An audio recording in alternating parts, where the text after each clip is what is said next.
ಮನುಷ್ಯನ ಮನಸ್ಥಿತಿ ಹೇಗಿರ್ತದೆ ಅಂತಂದರೆ ಅದು ಭಾಳ ಅಧೋಗತಿಗೆ ಹೋಗಿರುತ್ತದೆ. ಅವನ ಹತ್ರ ಎಷ್ಟು ದುಡ್ಡಿದ್ರೇನು, ಎಷ್ಟು ಬೆಳ್ಳಿದ್ರೇನು, ಬಂಗಾರ ಇದ್ರೇನು, ಆದರೆ ಮನಸ್ಸಿಗೆ ನೆಮ್ಮದಿನೇ ಇಲ್ಲ ಅಂತಂದ್ರೆ ಏನನ್ನೂ ನಾವು ಪಡ್ಕೊಳ್ಳೋಕ್ಕಾಗಂಗಿಲ್ಲ. ಹಾಗಾದರೆ ಈ ಜಗತ್ತಿನಲ್ಲಿ ನೆಮ್ಮದಿ ಪಡೆಯೋದಕ್ಕಾಗಿಯೇ ಜೀವನವನ್ನು ಸಾಗಿಸ್ತಕ್ಕಂತಹ ಬಹಳ ಜನನ ನಾವು ನೋಡ್ತೀವಿ. ಹಾಗಾದರೆ ನೆಮ್ಮದಿ ಎಲ್ಲಿ ಸಿಗ್ತತ್ತಪ್ಪ? ನೆಮ್ಮದಿ ಅದೇನಾದರೂ ಯಾವುದರ ಅಂಗಡಿಯಾಗ ಸಿಗ್ತತ್ತೆ ನೀವು? ಇಲ್ಲ. ಅಥವಾ ನೆಮ್ಮದಿ ಏನಾರ ಒಂದಿಷ್ಟು ಲಕ್ಷ ಗಂಟ್ಲೆ ರೊಕ್ಕ ಕೊಟ್ರೆ ಸಿಗುವಂಗೆ ಇದ್ದಿದ್ರೆ ಅದನ್ನು ಏನು ಮಾಡ್ತಿದ್ರು ಅಂತಂದ್ರೆ ಬ್ಯಾಂಕ್ನಾಗ ಡಿಪಾಸಿಟ್ ಇಟ್ಟಂಗೆ ಎಲ್ಲರೂ ಏನು ಮಾಡ್ತಿದ್ರು, ರೊಕ್ಕ ಇದ್ದವ್ರು ತೊಗೊಂಡು ಹೋಗಿ ಅದನ್ನು ಡಿಪಾಸಿಟ್ ಇಟ್ಟುವಂತಿದ್ರು. ಆದ್ರೆ ಮ್ಯಾಲೆ ಕುಂತು ಭಗವಂತ ಎಷ್ಟು ಶಾನೆ ಅದಾನಂತಂದ್ರೆ ಯಾವುದನ್ನು ನಿಮ್ಮ ಕೈಯಾಗ ಕೊಡಬೇಕು, ಯಾವುದನ್ನು ನಿಮ್ಮ ಕೈಯಾಗ ಕೊಡಬಾರ್ದು ಅನ್ನೋದನ್ನು ಭಾಳ ಅವಂಗೆ ಚಲೋ ಗೊತ್ತಿರೋದ್ರಿಂದ ಅವೇನು ಮಾಡ್ಯಾನ ಅಂತಂದ್ರೆ ಸೂತ್ರ ಅಷ್ಟ ಹಿಡ್ಕೊಂಡು ಕೊಟ್ಟಾನ. ನಿಮ್ಮನ್ನು ಗೊಂಬೆಗಳಾಗಿ ಬಿಟ್ಟಾನ, ನಮ್ಮನ್ನು ಮ್ಯಾಲೆ ಕುಂದಿರ್ಸ್ಯಾನ, ನಿಮ್ಮನ್ನು ತೆಳಗೆ ಕುಂದಿರಿಸಿ ತಂದ ಒಂದು ನಾಟಕ ರಂಗವನ್ನು ಸೃಷ್ಟಿ ಮಾಡಿ ನೋಡ್ಕೊಂತ ಆನಂದದಿಂದ ಕುಂತಾನ. ಆ ಆನಂದದ ಜಗತ್ತಿನೊಳಗೆ ನಾವು ಹೆಂಗೆ ಬದುಕಬೇಕು ನೆಮ್ಮದಿಯಿಂದ ಅನ್ನುವಂಥದ್ದನ್ನು ನಾವು ತಿಳ್ಕೊಳ್ಬೇಕಾಗಿದೆಯಲ್ಲ. ನಿನ್ನೆ ದಿವಸ ನಾವೆಲ್ಲರೂ ಏನು ತಿಳ್ಕೊಂಡ್ವಿ ಅಂತಂದರೆ ನಮ್ಮ ಮನಸ್ಸನ್ನು ನಾವು ಹೇಗೆ ಹತೋಟಿ ಒಳಗಿಟ್ಟುಕೋಬಹುದು, ಆ ಮನಸ್ಸನ್ನು ಯಾವ ರೀತಿ ಸಾಧನಾ ಮಾರ್ಗವಾಗಿ ನಾವು ಬಳಸ್ಕೋಬಹುದು, ಅದೇ ಅಲ್ಲ ನಮ್ಮ ಮಕ್ಕಳಿಗೆ ಸಂಸ್ಕಾರವನ್ನು ಕೊಟ್ಟರೆ ಏನೆಲ್ಲಾಗಿ ಬದಲಾವಣೆ ಆಗಬಹುದು ಅನ್ನುವಂಥದ್ದನ್ನು ನಿನ್ನೆ ದಿವಸ ನಾವು ತಿಳ್ಕೊಂಡ್ವಿ. ಇವತ್ತು ಈ ದೇಹ ಇದೆಯಲ್ಲ, ಈ ದೇಹಕ್ಕೆ ಮುಪ್ಪು ಬರೋಕ್ಕಿಂತ ಮೊದಲ ಭಗವಂತ ಆ ದೇವರನ್ನು ಭಜಿಸು. ಈ ದೇಹದೊಳಗೆ ಶಕ್ತಿ ಇರೋದ್ರೊಳಗನ ಆ ತಂದೆ ತಾಯಿಗಳ ಸೇವೆಯನ್ನು ಮಾಡಬೇಕು. ಈ ದೇಹದೊಳಗೆ ಶಕ್ತಿ ಇರೋದ್ರೊಳಗನ ನಾವು ಏನು ಮಾಡಬೇಕು ಅಂತಂದರೆ ಈ ಬದುಕಿನ ಇಹಲೋಕದ ಕರ್ತವ್ಯಗಳನ್ನು ಹಕ್ಕುಗಳನ್ನು ಮುಗಿಸಿ ಹೋಗಬೇಕು ಅನ್ನುವಂಥದ್ದನ್ನು ಇಲ್ಲಿ ಬಸವಣ್ಣವರು ಇಷ್ಟು ಚಲೋ ಹೇಳಕತ್ತಾರಂತಂದ್ರೆ, ನಾವು ಆ ಭಗವಂತನ ನಾಮಸ್ಮರಣೆಯನ್ನು ಮಾಡಬೇಕಾದ್ರೆ, ನಾವು ಆ ಭಗವಂತನ ಭಕ್ತಿಯಿಂದ ಭಜಿಸಬೇಕಾಗಿತ್ತು ಅಂತಂದ್ರೆ, ಆ ಭಗವಂತನನ್ನು ಪೂಜಿಸಬೇಕಾಗಿತ್ತು ಅಂದ್ರೆ ಯಾವಾಗ ಪೂಜಿಸಬೇಕಪ್ಪ, ಯಾವಾಗ ಅವನ ಭಕ್ತಿಯಿಂದ ನೋಡಬೇಕು ಅನ್ನುವಂಥದ್ದನ್ನು ಬಹಳ ಚಲೋ ಹೇಳ್ತಾರೆ. ಎಲ್ಲರೂ ನೀವು ಈ ವಚನ ಕೇಳಿರ್ತೀರಿ, ಯಾರಿಗೆ ಬರಂಗಿಲ್ರಿ? ಕಳಬೇಡ, ಕೊಲಬೇಡ, ಹುಸಿ ನುಡಿಬೇಡ. ಸುಮ್ಮನೆ ಹೇಳಿದ್ರೆ ಸಣ್ಣ ಹುಡುಗರು ಹೇಳ್ಬಿಡ್ತಾವೆ. ಹೇಳಾಕ ಭಾಳ ಚಲೋ ಇದು. ಕಳಬೇಡ, ಕೊಳಬೇಡ, ಹುಸಿಯ ನುಡಿಯಲು ಬೇಡ, ಮುನಿಯಬೇಡ, ಅನ್ನರಿಗೆ ಅಸಹ್ಯ ಪಡಬೇಡ, ತನ್ನ ಬನ್ನಿಸಬೇಡ, ಇದುರು ಅಳಿಯಲು ಬೇಡ. ಇದೇ ಅಂತರಂಗ ಸುದ್ದಿ, ಇದೇ ಬಹಿರಂಗ ಸುದ್ದಿ, ಇದೇ ನಮ್ಮ ಕೂಡಲ ಸಂಗಮ ದೇವನೊಲಿಸುವ ಪರಿ. ಶಬ್ದನೂ ಭಾಳ ಚಲೋ ಅದಾವು, ಬಾಯ್ಪಟ್ಟನು ಭಾಳ ಚಲೋ ಹಾಕೀವಿ, ಹೇಳಾಕನು ಭಾಳ ಚಲೋ. ಹಾಗಾದರೆ ಕಳಬೇಡ, ಸುಳ್ಳು ಹೇಳಬೇಡ. ಯಾರು ನೀವು ಸುಳ್ಳು ಹೇಳಲಾರ ಅದ್ರಿನ ಹಿಂಗಿಂತ ಹೋಗತ್ತಿಗೆ ಕೈ ನಮ್ಮನ್ನು ಹಿಡ್ಕೊಂಡು ಹೇಳ್ತೀವಿ ನಾವು. ಈ ಜಗತ್ತಿನೊಳಗ ಸುಳ್ಳು ಹೇಳದೇನೆ ಬದುಕಿರುವಂಥವ್ರು ಉಂಟೇನು? ಇಲ್ಲ. ಕಳ್ಳತನ ಮಾಡದೇನೆ ಇರುವವರು ಉಂಟೇನು? ಮಾಡೇ ಮಾಡ್ಯಾರ. ಸುಳ್ಳು ಹೇಳದವರು ಅದಾರ, ಕಳ್ಳತನ ಮಾಡಿದವರು ಅದಾರ, ನಿಂದಿಸಿದವರು ಅದಾರ, ಇನ್ನೊಬ್ಬರಿಗೆ ತೊಂದರೆ ಕೊಟ್ಟವರು ಅದಾರ. ಆ ತೊಂದರೆ, ಸುಳ್ಳು, ಸತ್ಯಗಳ ನಡುವೆ ಈ ಮಿಥ್ಯದ ಬದುಕನ್ನು ಭಗವಂತನೆಡೆಗೆ ಒಯ್ಯುವುದೇ ಇವತ್ತೇನಪ್ಪ ಅಂದರೆ ಎಚ್ಚರ ಸ್ವಾಮಿ ಜಾತ್ರಾ ಮಹೋತ್ಸವದ ಜೀವನ ದರ್ಶನದ ಪ್ರವಚನ. ನೋಡ್ರಿ, ಅವ್ರು ಹೇಳ್ತಾರೆ, ನೆರೆ ಕೆನ್ನೆಗೆ ತೆರೆಗಲ್ಲಕ್ಕೆ ಶರೀರ ಗೂಡು ಹೋಗುವ ಮುನ್ನ. ಇದೇನೈತಲ್ಲ ಈ ಶರೀರ, ಆ ಭಗವಂತನ ನಾಮಸ್ಮರಣೆಯನ್ನು ಮಾಡಬೇಕಾತು ಅಂತಂದ್ರೆ ಈಗ ಅನ್ನಂಗಿಲ್ಲ. ನೀವು ಅಂತೀರಿ ನೋಡು, ಈಗ ನಿಮ್ಮ ಮನೆಯೊಳಗೆ ನಿಮ್ಮ ತಂದೆ ತಾಯಿಗಳೇನಾರ ನಿಮಗೆ ಕೆಲಸ ಹೇಳಿದ್ರೆ ನಾಳೆ ಮಾಡಿದ್ರೆ ಆತು ಬಿಡ್ಬೆ. ನಾ ಈಗ SSLC ಇದೀನಿ ನಾನು, ಇನ್ನೂ ಜಗ್ಗ ಟೈಮ್ ಐತೆ ನನಗೆ, ಮಾಡಿದ್ರೆ ಆತು ಬಿಡು, ನಾಳೆ ಮಾಡಿದ್ರೆ ಆತು ಬಿಡು, ನಾಡು ಮಾಡಿದ್ರೆ ಆತು ಬಿಡು, ಅಚ್ಚಿನಾದ್ರೆ ಅನ್ನೋದ್ರೊಳಗೆ ಅವತ್ತು 24 ತಾಸು ಹೋಗಿರ್ತತಿ. ಆ ಸಮಯವನ್ನು ನಮಗೆ ತಗೊಂಡು ಕೊಡಕ್ಕೆ ಸಾಧ್ಯ ಐತೇನು? ಇಲ್ಲ.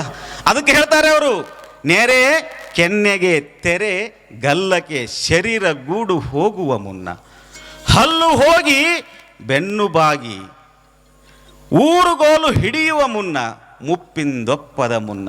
ಭಾಳ ಚಂದ ಹೇಳ್ತಾರೆ. ಈ ಶರೀರ ಏನೈತಲ್ಲ, ಈ ಶರೀರದೊಳಗೆ ಯೌವನ ಇರೋದ್ರೊಳಗರ ಸಾಧನೆಯನ್ನು ಮಾಡ್ಬೇಕಂತ. ಈ ಶರೀರದ ರಟ್ಟಿ ಒಳಗನ ಶಕ್ತಿ ಇರಲೊಳಗ ಭಗವಂತನನ್ನು ಪೂಜಿಸಬೇಕಂತ. ಆ ಭಗವಂತನನ್ನು ಪೂಜಿಸುವಂಥ ವಿಧಾನಗಳು ಹಲವಾರು ಇರಬಹುದು. ಆದರೆ ಅವರು ಹೇಳ್ತಾರ, ಶರಣರು ಹೇಳ್ತಾರ, ನಾ ಹೇಳಿದ್ದಲ್ಲಿದು ಶರಣರು ಹೇಳ್ತಾರ, ಮಹಾತ್ಮರು ಹೇಳ್ತಾರ, ಪುಣ್ಯಾತ್ಮರು ಹೇಳ್ತಾರ ಏನು ಅಂತಂದ್ರೆ, ನೆರೆ ಕೆನ್ನೆಗೆ ಇದೇನೈತಲ್ಲ ಇದು ನೆರೆ ಕೆನ್ನೆಗೆ ತೆರೆಗಲ್ಲಕ್ಕೆ ಶರೀರ ಗೂಡು ಹೋಗದ ಮುನ್ನ ಮುಪ್ಪುಂದೊಪ್ಪು ಅಂದರೆ ವಯಸ್ಸು ಆಗೋದಕ್ಕಿಂತ ಮುಂಚೆನ ನಾವು ಏನು ಮಾಡಬೇಕು ಅಂತಂದ್ರೆ ಆ ಭಗವಂತನ ನಾಮಸ್ಮರಣೆಯನ್ನು ಮಾಡಬೇಕಂತೆ. ಪೂಜೆ ಪುನಸ್ಕಾರಗಳು ಹೆಂಗಿರ್ಬೇಕಪ್ಪ? ಈಗ ನಾವು ಊರೊಳಗೆ ಇರ್ತೀವಿ, ಹೌದಲ್ಲ, ನಾವು ಊರೊಳಗೆ ಇರ್ತೀವಿ. ಪೂಜೆಯನ್ನು ಹೆಂಗೆ ಮಾಡಬೇಕು, ನಾಮಸ್ಮರಣೆಯನ್ನು ಹೆಂಗೆ ಮಾಡಬೇಕು, ಪ್ರಾರ್ಥನೆಯನ್ನು ಹೆಂಗೆ ಮಾಡಬೇಕು? ನಮ್ಮದಂತೂ ಕೇಳ್ತೀರಾ? ಈಗ ಎಚ್ಚರ ಸ್ವಾಮಿ ಮಠದ ಜಾತ್ರೆ ಆದಮೇಲೆ ಯಾವ ಜಾತ್ರೆ ಬರ್ತದಪ್ಪ? ಬನಶಂಕರಿ ಜಾತ್ರೆ ಬರ್ತದೆ. ಪೂಜೆ ಪುನಸ್ಕಾರಗಳು ಅಂತಂದ್ರೆ ನಾವು ಹಿಂಜರಿತೀವಿ, ಹೌದಲ್ಲ? ಪೂಜೆ ಪುನಸ್ಕಾರಗಳು ಅಂತಂದ್ರೆ ನಾವು ಹಿಂಜರಿತೀವಿ. ಆದ್ರೆ ಪೂಜೆಯನ್ನು ಹೆಂಗೆ ಮಾಡಬೇಕು, ನಾಮಸ್ಮರಣೆಯನ್ನು ಹೆಂಗೆ ಮಾಡಬೇಕು ಅಂತಂದ್ರೆ ಅವ್ರು ಹೇಳ್ತಾರ, ಬಿಲ್ವ ಪತ್ರೆಗಳು, ಹೌದಲ್ಲ, ಹೂವುಗಳು, ನೀರು, ಇವೆಲ್ಲವೂ ಇರಬೇಕಂತ. ಹೂವು, ಪತ್ರಿ, ಅಕ್ಷತೆ, ಧೂಪ, ದೀಪ, ಆರತಿ ಇವೆಲ್ಲವನ್ನು ತೆಗೆದುಕೊಂಡು ನಾವು ದೇವರನ್ನು ಪೂಜೆ ಮಾಡ್ತೀವಿ, ಹೌದಲ್ಲ? ದೇವರನ್ನು ನಾವು ಪೂಜೆ ಮಾಡಬೇಕಾಗಿತ್ತು ಅಂತಂದ್ರೆ ನಾವು ನೀರು ತಗೊಂಡು ಪೂಜೆ ಮಾಡ್ತೀವಿ. ಏನು ಮಾಡ್ತೀವಿ? ನೀರು ತಗೊಂಡು ದೇವರನ್ನು ಪೂಜೆ ಮಾಡ್ತೀವಿ. ಆದರೆ ನಾವು ನೀರು ತಗೊಂಡು ಪೂಜೆ ಮಾಡ್ತೇವೆ ಬಿಡ್ತೇವೆ ಗೊತ್ತಿಲ್ಲ. ನೀನು ಅಲ್ಲಿ ಇದ್ದು ಪೂಜೆ ಮಾಡೋದು ಬಹಳ ಮುಖ್ಯ ಐತ್ರಿ. ನೀನು ಅಲ್ಲಿದ್ದು ಪೂಜೆ ಮಾಡಬೇಕು. ನೀನು ಅಲ್ಲಿ ಇರಲಿಲ್ಲ ಅಂತಂದ್ರೆ ಪೂಜೆನೇ ಸರಿಯಾಗಂಗಿಲ್ಲ. ನಾನು ಅನ್ನುವಂಥದ್ದು ಹೋಗಿ ನೀ ಇರದೆ ಅಲ್ಲೇನಾದರೂ ನೀರು ಇಲ್ಲದಿದ್ದರೂ ನೀ ಇರಬೇಕಲ್ಲಿ. ನೀ ಅನ್ನುವಂಥ ಪ್ರೆಸೆಂಟೇಷನ್ ಇದ್ದರೆ ಮಾತ್ರ ಅಲ್ಲಿ ಪೂಜೆಯನ್ನು ಮಾಡೋಕ್ಕೆ ಸಾಧ್ಯ ಇದೆ. ಪೂಜೆಯನ್ನು ಮಾಡಬೇಕಾತು ಅಂತಂದ್ರೆ ಭಕ್ತಿ ಶ್ರದ್ಧಾ ಒಂದಿದ್ರೆ ಸಾಕು, ನಿರ್ಮಲವಾದಂತಹ ಪರಿಶುದ್ಧವಾದಂತಹ ಮನಸ್ಸಿದ್ರೆ ಸಾಕು. ಆ ದೇವರು ನಿನಗ ಬೆಳ್ಳಿ ಕೊಡು, ಬಂಗಾರ ಕೊಡು, ಅದನ್ನು ಕೊಡು, ಇದನ್ನು ಕೊಡು ಅಂತ ಎಂದೆಂದೂ ಕೇಳಂಗಿಲ್ಲ.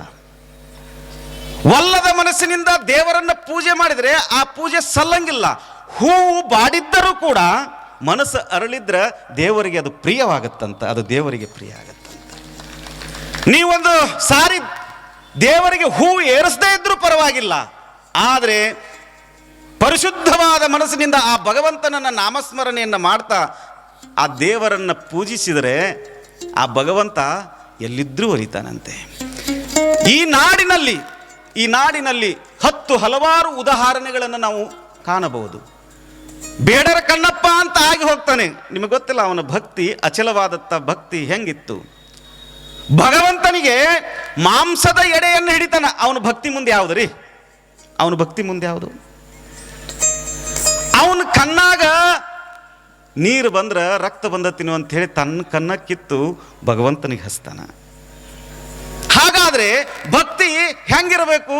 ನೀರಿಲ್ಲದಿದ್ದರೂ ನೀ ಅಲ್ಲಿರ್ಬೇಕು.